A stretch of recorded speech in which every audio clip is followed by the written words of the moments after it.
തിരക്കാവുന്നത് വീട്ടിൽ പോകുമ്പോഴാണ്. ആക്ച്വലി കുറേ നാളത്തെ കുറെ പെൻഡിങ് ഉണ്ടാവും.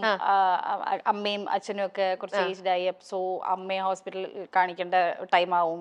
പിന്നെ ഇപ്പൊ മോള് വീട്ടിലുണ്ട്. പിന്നെ അവളുടെ കുറെ കാര്യങ്ങള്, പരാതികള്, പിന്നെ നമ്മളുടെ പേഴ്സണൽ കാര്യങ്ങള്, അങ്ങനെ കുറെ സാധനങ്ങൾ എല്ലാം പെൻഡിങ് ലിസ്റ്റിലുള്ള ഒരു കുറെ കാര്യങ്ങളുണ്ടാവും. അപ്പം എപ്പോഴെങ്കിലും ഒരു ഗ്യാപ്പ് കിട്ടിക്കഴിഞ്ഞാൽ അത് ഓരോന്നോരോന്നായിട്ട് പ്രയോറിറ്റൈസ് ചെയ്ത് ചെയ്യാന്നുള്ളതാണ് എപ്പോഴും അല്ലേ ഏറ്റവും കൂടുതൽ ഒരു ഇതെന്നുള്ളത്. ശരി ചേച്ചി, നമുക്ക് ആദ്യം നമ്മുടെ ഈ ഒരു സ്റ്റേറ്റ്മെന്റിലേക്ക് പോവാം. ചേച്ചിക്ക് ഈ ഒരു സ്റ്റേറ്റ്മെന്റ് ലൈഫ് ഈസ് ബ്യൂട്ടിഫുൾ എന്നുള്ള ആ ഒരു സ്റ്റേറ്റ്മെന്റിനോട് ചേച്ചി എത്രത്തോളം യോജിക്കുന്നു? അതാണ് ചേച്ചി ആദ്യം പറയേണ്ടത്. അത് ഓരോരുത്തരുടെ കാഴ്ചപ്പാടാണ്. ആക്ച്വലി ലൈഫ് എന്റെ കാഴ്ചപ്പാടാണ്.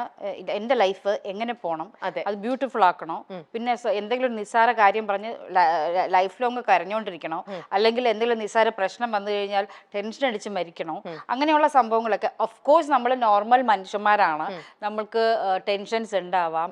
കൂടുതലും എനിക്ക് തോന്നുന്നു സ്ത്രീകളെ സംബന്ധിച്ച് അവരുടെ മക്കൾക്ക് എന്തെങ്കിലുമൊക്കെ ചെറിയ പ്രശ്നം വരുമ്പോഴാണ് കൂടുതൽ ടെൻഷൻ ആവുന്നത്. അല്ലാതെ എനിക്ക് തോന്നുന്നില്ല. കുറേയൊക്കെ ഇതാണ്. ഞാൻ ഇത് യോജിക്കുന്നുണ്ട്. ലൈഫ് ഈസ് ബ്യൂട്ടിഫുൾ തന്നെയാണ്. Life is beautiful. കാരണം നമുക്ക് ഒരു ലൈഫ് തന്നെ, അടുത്ത ലൈഫ് ഉണ്ടോ കഴിഞ്ഞ ജന്മം എന്താ നമുക്ക് അറിയില്ല, പറഞ്ഞു കേട്ട് അറിവേ ഉള്ളൂ. പക്ഷെ ഇപ്പൊ നമുക്ക് കിട്ടിയ ലൈഫ് നമ്മൾ എൻജോയ് ചെയ്യുക, നമ്മൾ ബ്യൂട്ടിഫുൾ ആക്കുക.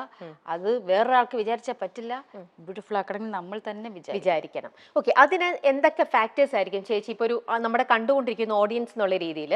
ചില ആൾക്കാർ അങ്ങ് ഡിപ്രഷനിലേക്ക് പോയാലോ അല്ലെങ്കിൽ വിഷമത്തിലേക്ക് പോയി കഴിഞ്ഞാലോ, ചില ആൾക്കാർ മറ്റുള്ളവർ അവർ എത്ര പറഞ്ഞു കഴിഞ്ഞാലും അവർ അതിൽ നിന്നൊന്ന് വിട്ടു വരണമെങ്കിൽ ചില ആൾക്കാർ പെട്ടെന്ന് വരും, ചില ആൾക്കാർ കുറേ ടൈം എടുക്കും അതൊന്ന് വിട്ട് ആ ഒരു പോസിറ്റീവ് സൈഡിലേക്ക് വരാനായിട്ട്.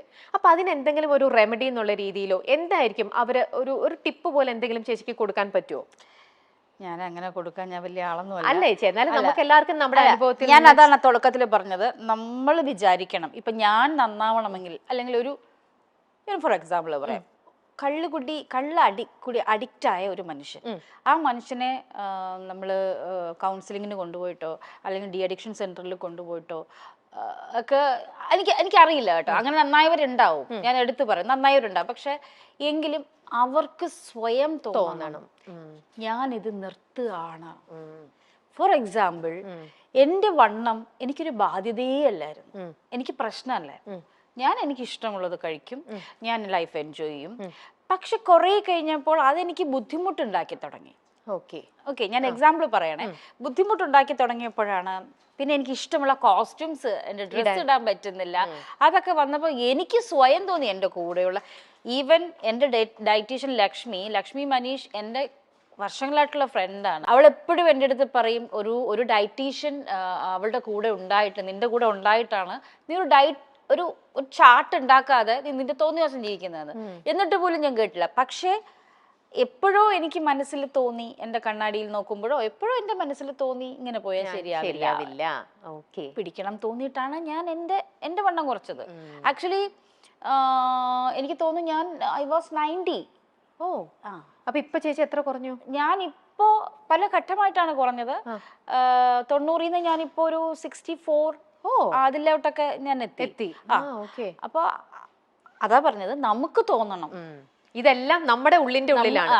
നമ്മൾ വിചാരിച്ചാൽ നമുക്ക് ചിരിക്കാം, നമുക്ക് കരയുകയും ചെയ്യാം. അപ്പൊ അങ്ങനെയുള്ള റെമഡി എന്ന് പറയുന്നത് സ്വയം ചിന്തിക്കുക, ഞാൻ എന്ത് ചെയ്യണം എന്നുള്ളത്, സ്വയം മനസ്സിലാക്കുക ഞാൻ എന്താണെന്നുള്ളത്.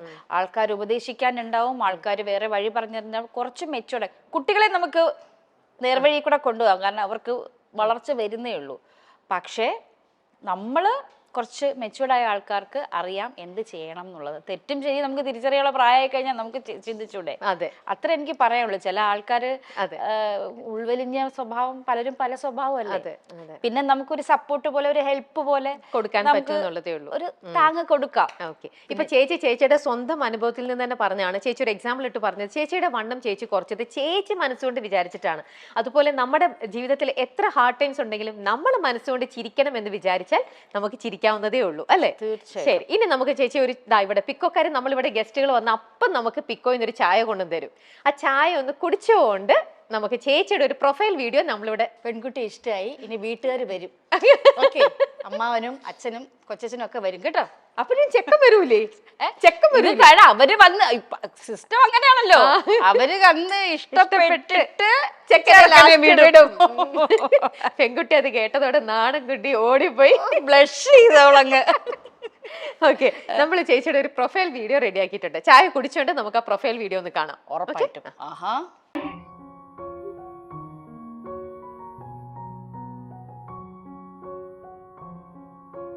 മലയാള സിനിമയിലും ടെലിവിഷനിലും സമാനതകളില്ലാത്ത അഭിനയ മികവ്. ഒട്ടും നാടകീയത കലരാതെ പ്രേക്ഷകരെ ചിരിപ്പിച്ചും ചിന്തിപ്പിച്ചും റിയലിസ്റ്റിക് വേഷപകർച്ചയുടെ മറ്റേതെല്ലാം തലങ്ങളിലേക്ക് സഞ്ചരിക്കുന്ന ഒരു അഭിനേത്രിയുടെ കാണാൻ കൗതുകമുള്ള ആഖ്യാനങ്ങൾ. എന്റെ സ്വഭാവത്തിലെ മാറ്റം എന്താണെന്നൊക്കെ എനിക്ക് മനസ്സിലായി. ഇപ്പൊ മനസ്സിലായ നമ്മുടെയോ നമുക്ക് ചുറ്റുമുള്ളവരുടെയോ ജീവിതത്തിൽ എപ്പോഴും സംഭവിച്ചേക്കാവുന്ന മട്ടിൽ ജീവിതത്തോട് ഏറ്റവും അടുത്തു നിൽക്കുന്ന കഥാപാത്രങ്ങൾ. വ്യത്യസ്തവും വെല്ലുവിളികൾ നിറഞ്ഞതുമായ കഥാപാത്രങ്ങളെ അനായാസം അഭിനയിച്ചു ഫലിപ്പിക്കാൻ സാധിക്കുന്ന അത്യപൂർവത. ശരിയാ, നാറാവിളച്ചേട്ടൻ ഒരു സ്നേഹമുള്ളവനാ.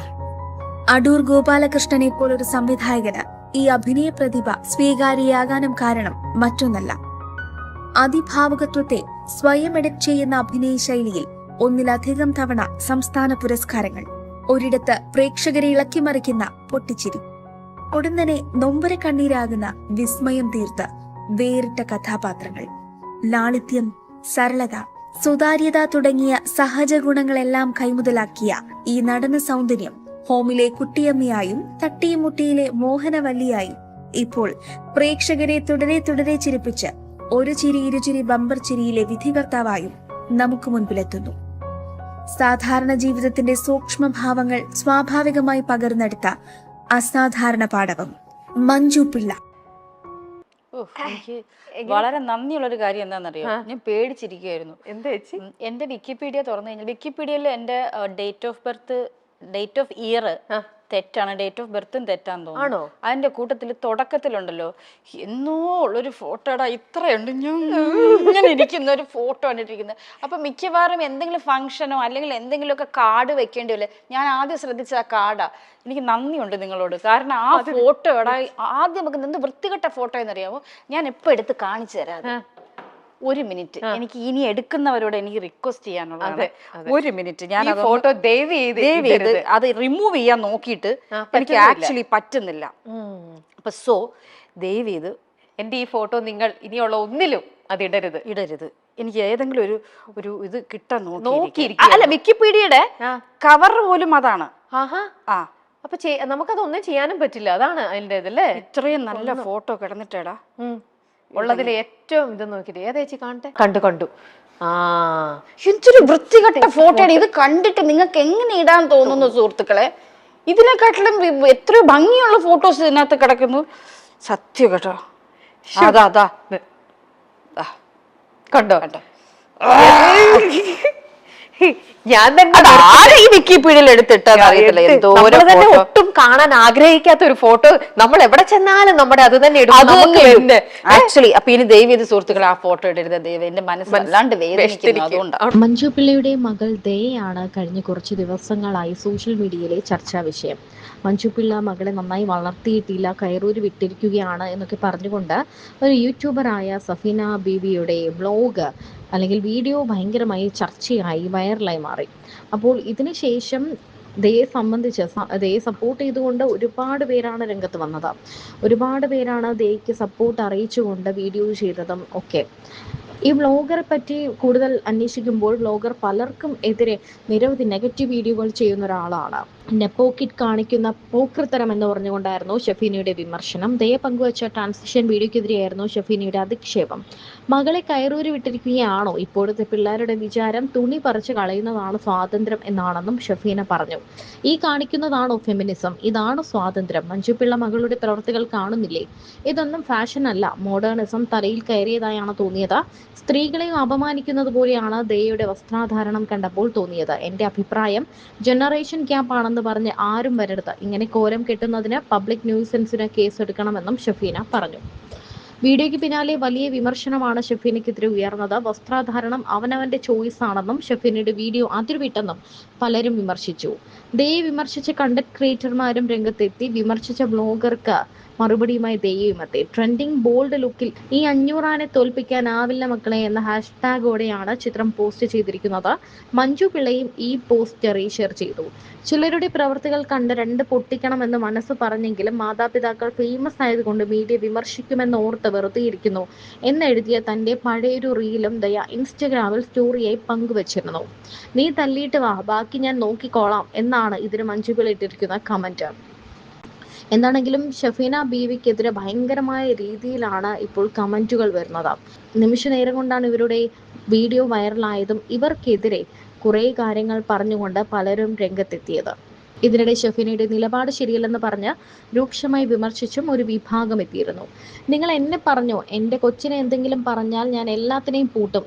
മഞ്ജു പിള്ളയുടെ അത്ര സൗന്ദര്യമൊന്നും നിനക്കില്ല, അതുകൊണ്ട് നെകളിക്കണ്ട എന്നുള്ളത് ഇങ്ങനെ ഒരു കമന്റ് വന്നതിന് മഞ്ജു പിള്ള പറഞ്ഞൊരു മറുപടിയാണിത്. ഈ പറയുന്നത് കേട്ട് വേദന തോന്നുന്നത് എനിക്കല്ലേ? പറഞ്ഞവരെ കയ്യിൽ കിട്ടിയാൽ തല്ലി കാലൊടിക്കും. വിവരമില്ലാത്ത കുറെ മഞ്ഞക്കാർ ഇരിപ്പുണ്ട്. വല്ലവന്റെയും ലൈഫ് വിറ്റ് ജീവിക്കുന്ന ആൾക്കാരാണ്. നാളെ അവർ പറയുന്ന ഒരു കമന്റിന് വേണ്ടി എൻ്റെ ജീവിതം തുലയ്ക്കാൻ ഞാൻ തയ്യാറല്ല. ഞാൻ വെല്ലുവിളിക്കുന്നു. കഷ്ടപ്പെട്ട് ജീവിക്കാൻ അവർ തയ്യാറാണോ എന്നായിരുന്നു മഞ്ജു പിള്ള അഭിമുഖത്തിൽ പറഞ്ഞത്. ആരെങ്കിലും എങ്ങനെയെങ്കിലും നടക്കട്ടെ, നമ്മുടെ വീട്ടിലുള്ളവരെ നമ്മൾ ശ്രദ്ധിക്കുക. കുടുംബത്തിലുള്ളവരെ പറഞ്ഞാൽ ആരും ക്ഷമിക്കില്ല. ഓരോരുത്തരുടെ ഇഷ്ടമാണ് ഏത് ഡ്രസ്സ് ഇടുന്നത് എന്ന്. അവർക്കത് പ്രശ്നമില്ലെങ്കിൽ മറ്റുള്ളവർക്ക് എന്താ? മറ്റുള്ളവർക്ക് കാണുമ്പോൾ അരോചകമായി തോന്നിയാൽ അവർ അത് വിമർശിക്കും. അത് സഹിച്ചേക്കണം. പക്ഷെ നല്ല വൃത്തിയിൽ ഡ്രസ്സ് ഇടാൻ പറയൂ ചേച്ചി. അതൊക്കെ കണ്ടാൽ പറഞ്ഞു പോവില്ലേ? നിങ്ങളെ ഒരുപാട് ഇഷ്ടമാണ്. ഈ ഷെഫീനെ കുറെ ആൾക്കാരെ വൃത്തികെട്ട രീതിയിൽ പറയുന്നു. നേരത്തെ രേണുവിന്റെ പുറകിലായിരുന്നു എന്നും കമന്റുകളുണ്ട്.